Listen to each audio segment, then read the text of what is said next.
அருமையான சகோதரனே, சகோதரியே, ஒருவேளை இந்த செய்தியை நீ கேட்டுக்கொண்டிருக்கலாம். நீ சமாதானத்துக்காக நீ ஏங்கிக் கொண்டிருக்கலாம்.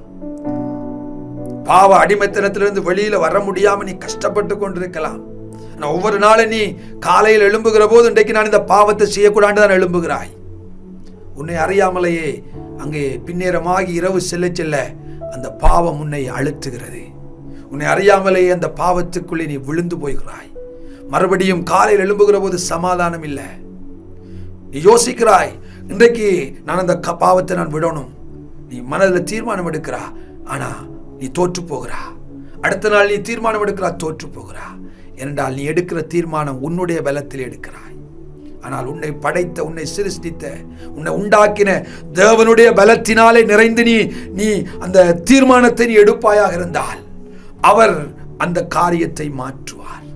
நீ எதிர்பார்த்திருக்கிற காரியத்தை உனக்குள்ளே தருவார். உன்னுடைய குடும்பத்திலே அப்படி நடக்கும், உன்னுடைய வீட்டிலே அப்படி நடக்கும். இதை கேட்டுக்கொண்டிருக்கிற உங்களுடைய ஜீவியத்திலே தேவன் ஒரு மாறுதலை, ஒரு மாற்றத்தை தேவன் உண்டாக்க விரும்புகிறார்.